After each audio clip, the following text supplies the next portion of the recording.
There is a version of you that does not flinch, a version that wakes before the world stirs, that moves through chaos with the stillness of deep water, that does not negotiate with weakness, does not beg comfort for permission, does not wait for the right moment because he understands there is no right moment. There is only now and what you choose to do with it. That version of you is not a fantasy. He is not some distant possibility reserved for men born with more discipline or more pain or more reason to fight. He already exists. He is buried beneath the noise you keep feeding yourself, beneath the distractions you call rest, beneath the conversations that lead nowhere and the hours that dissolve into nothing. You are not waiting to become him. You are choosing every single day whether to unbury him or leave him there. Most men are waiting for clarity, waiting for motivation, waiting for the world to hand them a reason to move. They sit inside comfort and call it patience. They scroll through the lives of other men and call it research. They talk about what they will do and mistake the talking for doing. They are loud in their intentions and silent in their execution. And the years pass. Not dramatically, quietly, one soft day at a time. The disciplined man does not wait. He does not require inspiration to begin. He does not need his emotions aligned before he opens the book, before he steps into the training, before he sits in the silence of his own mind and does the uncomfortable work of knowing himself. He acts while the weak man is still deciding. He builds while others are still planning. He says nothing because his life is already speaking. That is the difference. Not talent, not luck. Execution in the dark when no one is watching. Understand this clearly. Study, training, and silence are not habits you add to your schedule. They are weapons you forge inside yourself, and like all weapons, they require time, heat, and deliberate construction. Study is not passive reading. It is the systematic sharpening of your mind, the daily act of feeding your intellect with ideas that challenge you, that restructure how you see the world and your place within it. Every hour you spend in genuine study is an hour you become harder to manipulate, harder to distract, harder to fool, including by yourself. Training is not vanity.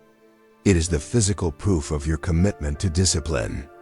When you train your body under resistance, under fatigue, under the voice inside you that says stop, you are teaching your mind who is in command. And silence. Silence is perhaps the most misunderstood weapon of all. It is not emptiness. It is control. It is the deliberate refusal to react, to explain, to seek approval. Silence is where the ego comes to die and the man begins. These three, practiced together, do not build a better routine. They build a different identity. Marcus Aurelius ruled the most powerful empire the ancient world had ever seen. He commanded armies, administered justice, held the fate of millions inside his hands. And yet, what he wrote about was not power. What he returned to, again and again in his private journal, was the war inside himself. The war between what was easy and what was right. The war between the man he was and the man he chose to become each morning. He wrote, "You have power over your mind, not outside events." And he wrote it not as a reminder for others, but as a discipline for himself. Epictetus was born into slavery. He had nothing by the world's measure.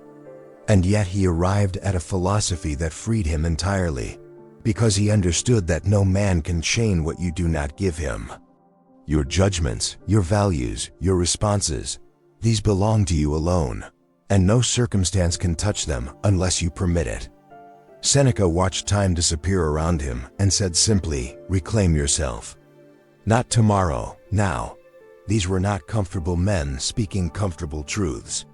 They were men who had looked directly at the internal chaos and chosen to govern it. Think of it this way. A man who does not study is a building with no foundation, impressive on the surface perhaps, but structurally compromised. The first pressure that arrives, whether it is failure, loss, betrayal, or simply the weight of a difficult year will expose every crack. Study gives you architecture. It gives your mind load-bearing walls. It does not make you arrogant. It makes you stable. A man who does not train his body is waging war without armor. The physical discipline is not separate from the mental discipline. It is the same discipline expressed through flesh and resistance. Every repetition you complete when you want to stop is a vote cast for the man you are becoming. Every morning you rise early when rest pulls at you is a declaration, quiet but absolute, of who is in charge of this life. And silence, think of it as the mortar between the bricks. Without it, everything falls apart under pressure. A man who cannot sit with himself, who cannot be still inside discomfort without reaching for distraction, is a man who has not yet met himself. Silence is where that meeting happens. It is where the construction of the self truly begins. There will be mornings when the mind turns against you, when the body feels like something borrowed and the discipline feels like punishment, and every reason you built this for begins to blur. This is not failure arriving. This is the test arriving, and the test always looks like an invitation to stop. The comfort says, you have done enough. The weakness says, one day will not matter. And some part of you, the undisciplined part that has lived inside you far longer than the man you are becoming, will agree with that voice. Your only task in that moment is to not to argue with it, not to silence it with force, simply to move anyway, to study anyway, to train anyway, to sit in the silence anyway. The body and the mind will eventually follow the will, but the will must move first without waiting for agreement. Motivation is temporary. Identity is permanent. This is the shift most men never make. They operate from motivation, which is emotional, which is inconsistent, which will disappear the moment life becomes genuinely difficult. The disciplined man operates from identity. He does not ask himself if he feels like studying today. He is a man who studies. He does not negotiate with the morning. He is a man who rises early, who trains, who reads, who sits in silence and governs his thoughts before the world arrives with its demands. The routine is not the goal. The routine is the proof. Each morning you execute, you are reinforcing the neural architecture of a different man. Each day of repetition lays another layer of identity down. Not dramatically, not visibly at first, but structurally, permanently. At some point, the discipline stops feeling like effort and starts feeling like nature. At some point, you do not perform the routine. You simply are it. That is the threshold. That is what you are building toward. In the real moments when someone disrespects you and the anger rises fast, when a situation collapses and the panic wants to follow, when you are handed rejection and the ego wants to retaliate, this is where everything you have built is either proven or exposed. The studied mind does not react impulsively because it has spent months reading men who faced worse and chose better. The trained body does not collapse under stress because it has learned, in the gym, in the cold, in the discomfort of discipline, that it can endure more than it claims. The silent mind does not fill every tense moment with noise because it has practiced sitting with discomfort without immediately escaping it. Your daily practice is not preparation for some future event. Every conversation, every setback, every provocation, that is the event. That is where the man is revealed. There will come a point, and you cannot rush it. You can only build toward it, where you will look back at the man you were and not recognize him. Not with contempt, simply with distance. The way you look at a photograph from years ago and understand that the person in it was living inside a smaller version of reality. The anxiety that once dictated your mornings will have become unfamiliar. The need for approval that once shaped your decisions will have quietly dissolved. You will move through the world differently, not loudly, not dramatically, but with a weight of self-possession that other men will sense without being able to name it.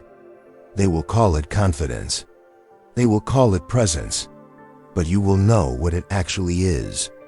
It is the result of every silent morning, every hard repetition, every page, every disciplined choice made alone, without an audience. This is the path.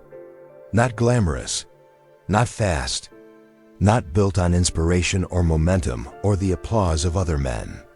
Built on one quiet morning after another. Built on the choice, made in private, to become someone your undisciplined self cannot yet understand. Study until your mind becomes a tool that works for you instead of against you. Train until your body becomes evidence of your character. Sit in silence until you govern yourself completely. And then say nothing. Show everything. The man who has truly built himself does not need to announce it. His life becomes the announcement.